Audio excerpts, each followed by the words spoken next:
से था उसको प्यार अपार, अखिल देश ने उसे रहनुमा किया था स्वीकार। गांधी बापू का शिष्य, सत्य अहिंसा का अवतार, किंतु एक भारत करने को धर लेता हथियार। लौह पुरुष संबोधन था वो लोहे की दीवार। तेज पुंज तुम, शक्ति पीठ तुम, बल का सागर अपरंपार। ऋणी देश का नम्र मन, तुम स्वीकारो सम्मान।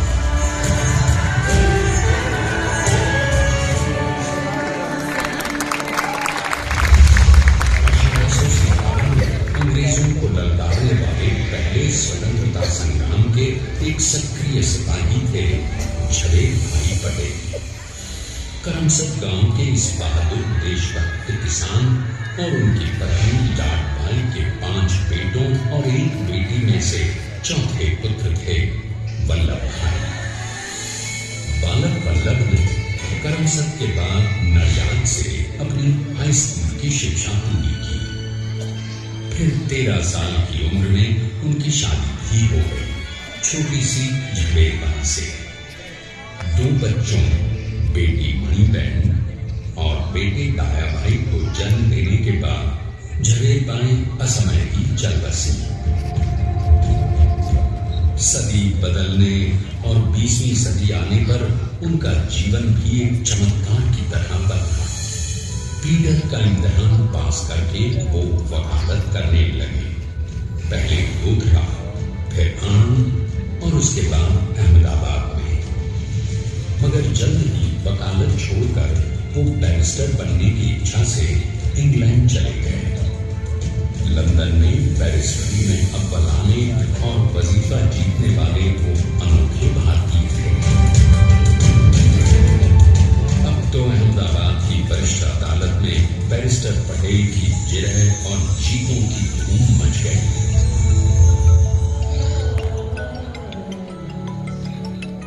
तभी एक युग पुरुष ने वल्लभ भाई के जीवन की धारा ही बदल दी। दक्षिण अफ्रीका में सत्याग्रह के अहिंसक अस्त्र से गोरे शासकों को सबक सिखाकर भारत वापस आए बैरिस्टर मोहनदास करमचंद गांधी से मिलकर वल्लभ भाई ने अपने कुछ वर्षों से सीखे विदेशी व्यवहार और संस्कार हमेशा के लिए त्याग दिए और अब वो अपने खेड़ा के किसानों को हक दिलाने के लिए बापू के साथ आंदोलन में कूद पड़े। अब उनके पैरों में जूते नहीं, गांव की धूल थी।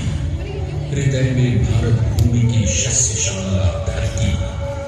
मन में थे गांधी और मस्तिष्क में एक नए स्वतंत्र भारत का सपना।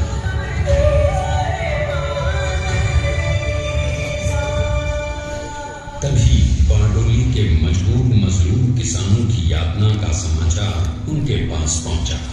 तुरंत वल्लभ भाई वहां पहुंचे और यूं शुरू हुआ भारत का सबसे बड़ा और सफल किसान आंदोलन बारडोली। वल्लभ भाई ने बारडोली के 87,000 किसानों को ऐसा अटल अचल मनोबल दिया कि अंग्रेजी सरकार हिल गई और 1 बरस के बाद उनका लगान माफ कर दिया गया। अब तो पूरे देश में लोग वल्लभ भाई के नाम की कसमें खाने लगे। स्वयं महात्मा गांधी ने कहा, अब वल्लभ भाई मेरे शिष्य या साथी नहीं, सारे देश के सरदार हैं और देश को मिल गया एक अनोखा असरदार सरदार।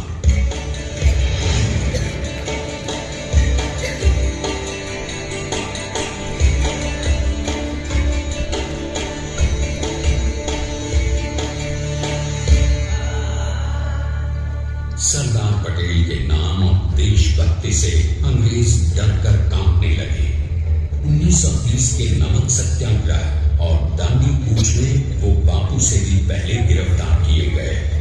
तो सन 1932 में फिर उन्हें बापू के साथ ही जेल में 2 सालों के लिए डाल दिया गया। मगर आजादी के दीवानों को स्वतंत्रता के परवानों को कौन गिरफ्तार कर पाया है। जेल से छूटते ही सरदार को कांग्रेस के नए राष्ट्राध्यक्ष पद पर चुना गया और उनकी सरपरस्ती में राष्ट्रवादी भारतीयों ने तमाम ब्रिटिश सूबों में जीत हासिल कर वहां अपनी स्थानीय सरकारें बनाई। किंतु सरदार का सपना केवल सरकार बनाना नहीं था।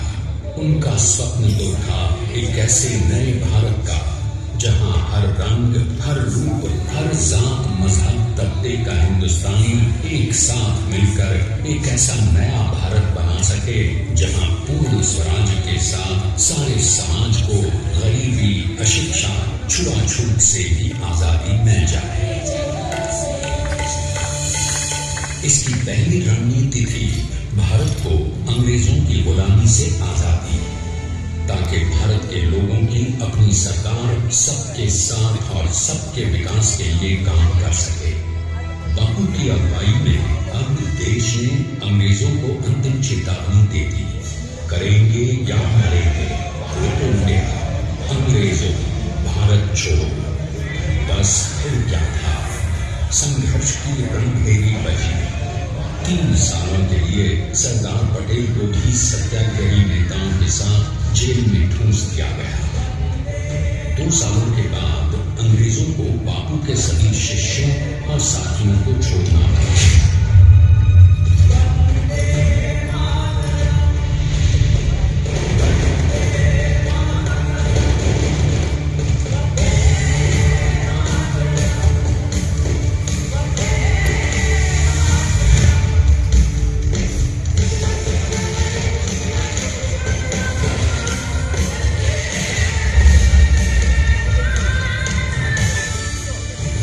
स्वतंत्रता के स्वप्न के सच होने के साथ अब सरदार पर कई एक नई जिम्मेदारियां थी। आने वाली आजादी की तैयारी और एक नए भारत के लिए नए लोकतांत्रिक संविधान की संरचना।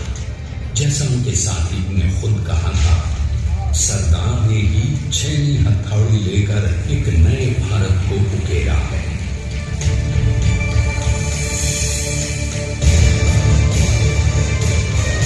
स्वाधीनता तो प्राप्त हुई, लेकिन खंडित भारत में भी उठते विभाजनवादी अंधकार को अभी दूर करना था। जब देश के खंड होने का भय उत्पन्न होने लगा, तो सरदार ने निर्भय होकर खुद अपनी केंद्र सरकार और साथियों को भी चुनौती दे डाली और जम्मू कश्मीर को बचाने के लिए सारे देश का आकाश वायुयानों से भर गया।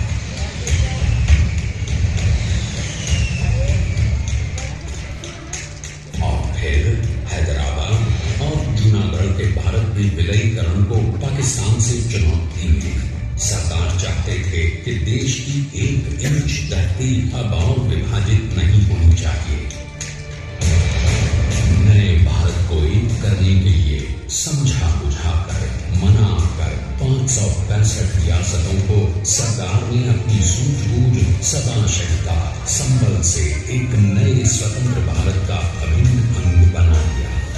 हमारे इतिहास में अखंड भारत के पुरुषार्थ का ये एक महानतम अध्याय है।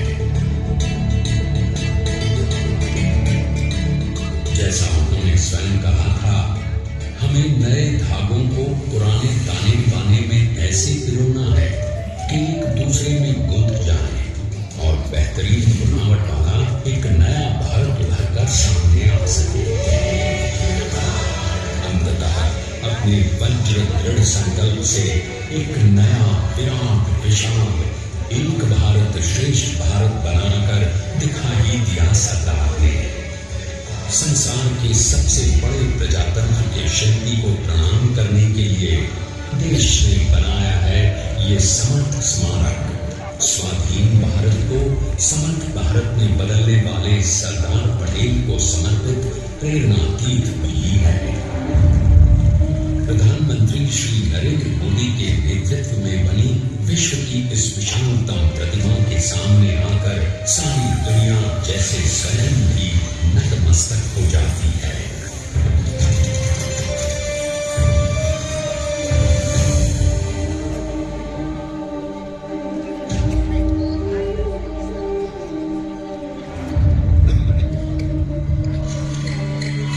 को बना गया वो अमित अटल,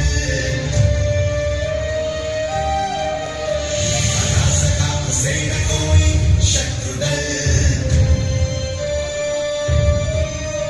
चट्टान के समान समान पुरुष प्रबल, स्वदेश का सम्मान है, स्वदेश का सम्मान है, स्वदेश का सम्मान है, स्वदेश का सम्मान है।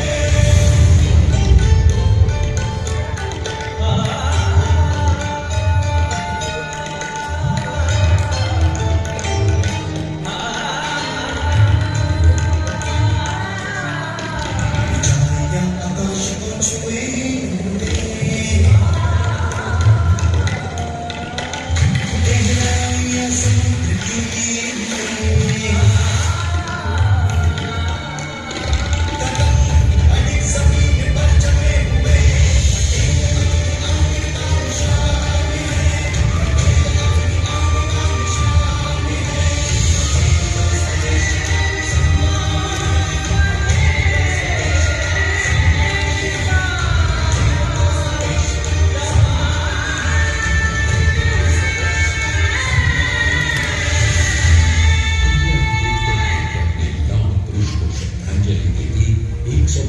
मीटर ऊंची विश्व की सबसे विशालकाय प्रतिमा का निर्माण कैसे हुआ?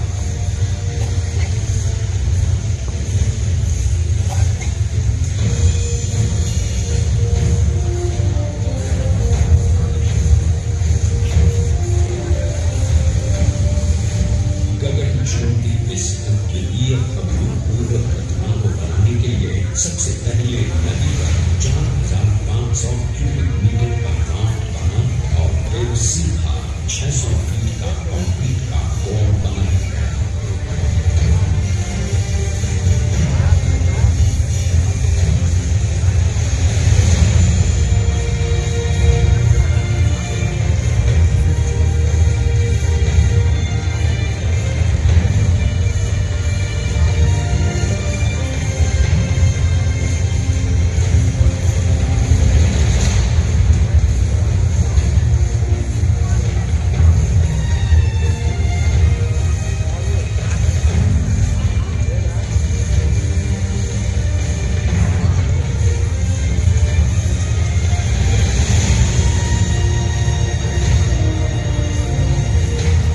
इस कंक्रीट कोर के साथ लगाया गया स्टील का फ्रेमवर्क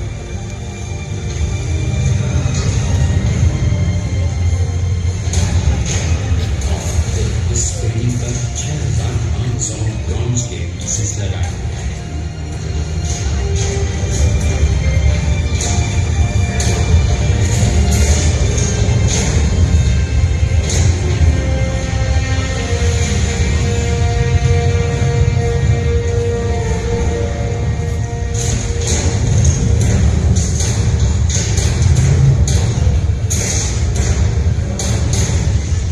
सोचिए कि 182 मीटर ऊंचे इस भव्य भव्य स्मारक के निर्माण में कितना सामान और मेहनत लगी है। 70,000 metric ton cement, 18,500 metric ton reinforcement steel, 6,000 metric ton structural steel और 1,700 मीट्रिक टन ग्लास।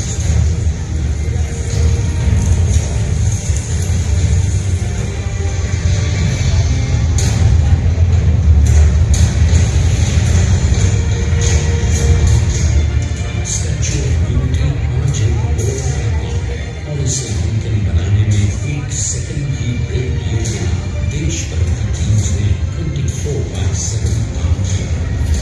250 से ज्यादा इंजीनियर्स, 4,500 से ज्यादा स्किल फोर्स और 3 लाख हम गर्व से कह सकते हैं कि कुल मिलाकर स्टैच्यू ऑफ यूनिटी के निर्माण में 95% माल सामान, मजदूर, इंजीनियर्स और एक्सपर्ट्स थे भारतीय।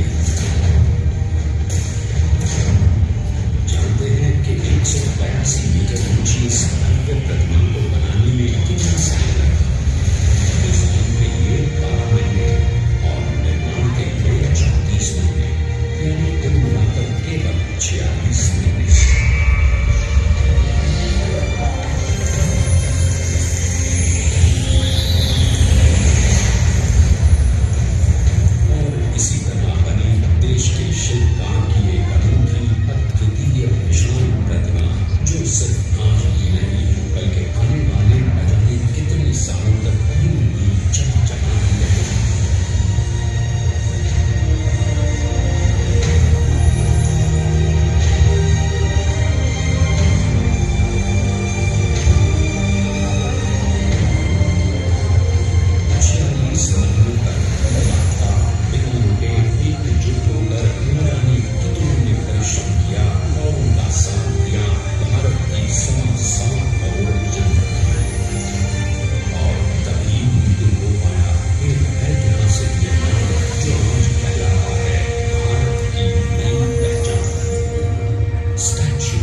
असंभव कार्य को संभव कर दिखाया। आइए आज हम सब उन्हीं की महिमा में विश्व के सामने एक उदाहरण रखें, क्योंकि ये ही भारत को श्रेष्ठता के मार्ग पर ले जाएगा।